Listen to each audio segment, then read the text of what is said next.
President wanted me to sit, but I think you deserved every part of that standing ovation. Thank you so much, Mr. President. It is very good to have you back. How did your meeting with President Trump go? Honestly, Of course, honestly. But of course in the interest of your country. yes, it was in the interest of my country. Yeah, the meeting was, I I would think, never question that. no, the meeting was good thanks to President and thank you that he found time for us. And it's really, you know, today I saw like my team and they spoke with American team. And before my meeting with President Trump, my team spent a lot of time with Americans. And even I wanted to ask President Trump to give them American passports because I think that they, yes, really spend a lot of time. But be honest, I think that the meeting is very important. We need in our boat, I hope, this is the boat, this is ship to peace. And we need very much to have the United States. For the future, for security guarantees, we understand that Europe has to be more stronger, but Europe will need time. And today America is very strong, and I think that our teams worked well and come, you know, like I think this like last mile, which is very difficult, which during any dialogue with any president, I have to defend the interests of my country. That's why the dialogue is, maybe it's not simple, but today it was positive. Okay. That's enough. I think that's a good answer. Thank you. We know that Jared Kushner and also Special Representative Steve Witkoff is traveling this afternoon to Moscow. I think that I think now it all is also about when Russia is ready to stop the war, and it's hard to really understand what is in the head of Mr. Putin too. But what do you think are the current calculations in Moscow? First of all, yes, American team will go to Moscow today. Yes, they waited for our meeting with President Trump, and now they will go, and my team will meet American team, and I think that it will be the first trilateral meeting in Emirates. It will be tomorrow and the day after tomorrow. Yes, it will be 2 days meetings in Emirates. I hope that Emirates know about it. Yes, sometimes we have such surprises from American side. Yeah, but in any way they will go there, and I think this is good. If on the technical level we'll begin this trilateral meeting, I hope that we will find some. I don't know. Russians have to be ready for compromises, because you know everybody has to be ready, not only Ukraine, and this is important for us. So we will see what result will be, but that Russians will meet, that our guys meet today with Americans, then Americans will meet with Russians tomorrow. Today's at night. I don't know when. I don't know. Maybe Putin is sleeping. You said that nobody knows what is in his head. Yes, but They might have to wait a little bit for the meeting. I don't know. But tomorrow and the day after tomorrow we will have trilateral. Our guys will have trilateral meetings. It's better than not to have any kind of dialogue. So we are under attack. People live without electricity, and we are in a difficult situation. But Russians also in a difficult situation. We are answering on their attacks, and God bless.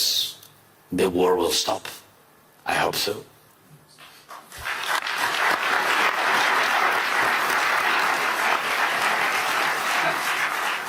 And what is now the most difficult part for Ukraine?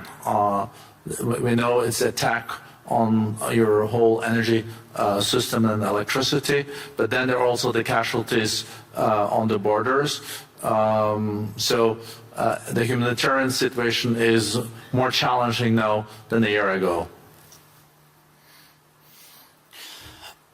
Yes, with Russia attacks energy, and they are focusing on it. And this is not a secret. This is not a mistake. This is their goal, to make blackouts in Ukraine. And they attack mostly civilians. They don't use a lot of missiles, these expensive missiles, what about I spoke before, they don't use it on the front. They use it against civilians, infrastructure, critical infrastructure. It's about everything, and hospitals, kindergartens, schools. But mostly it's about all about that technical things which which are focusing on destroying electricity, heating systems, water supplies, everything. Yes, this is where we are. This is the face of Russia, and really this is the face of this war. We have defending systems. We are really created, I think, great ideas with drones, interceptors. We'll use them. We really produce them about 1,000 per day. We really produce about around that, but it's not enough. It's still not enough. Russia has 500, about 500 drones, Iranian drones, each day, and dozens of missiles, ballistic missiles. And even those systems what partners gave us, of course they could give us more. Yes, and I spoke with President Trump today about it again. And I hope it was the last words, my last words. You know, like in Ukraine said, everybody remember only the last words. So my last words been several times to President Trump. Don't forget about air defense. Don't forget about patriots. And so this is very important for us during this winter. So I think that this is all these attacks. I can't say that these attacks make us stronger, because it's about our people. The people, I mean, they are surviving. They are surviving in any case, but they are heroic people, civilians and soldiers, because they are not losers of this war, and this is important. They fight for their families, houses, and of course for the freedom, and of course. Wow. Would you be willing to say something on about the situation on the borders?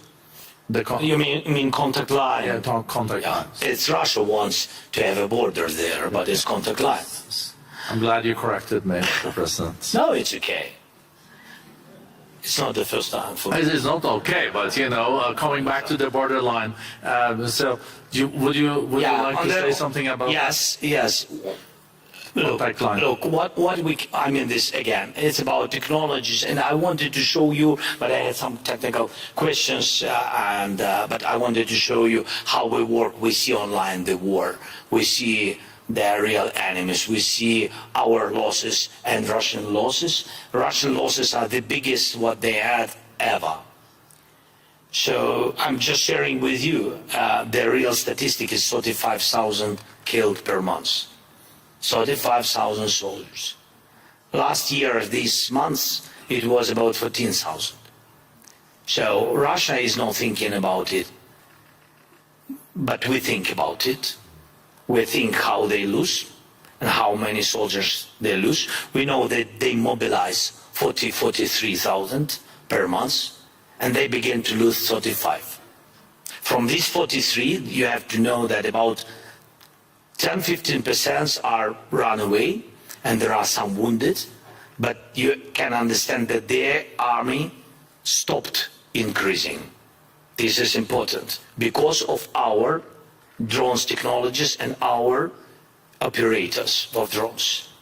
But in any way, we want to stop tomorrow this war, of course. But you have to know that if the war will continue, Russia will start to lose the number of their army, or Putin will decide to mobilize this country, his country, I mean.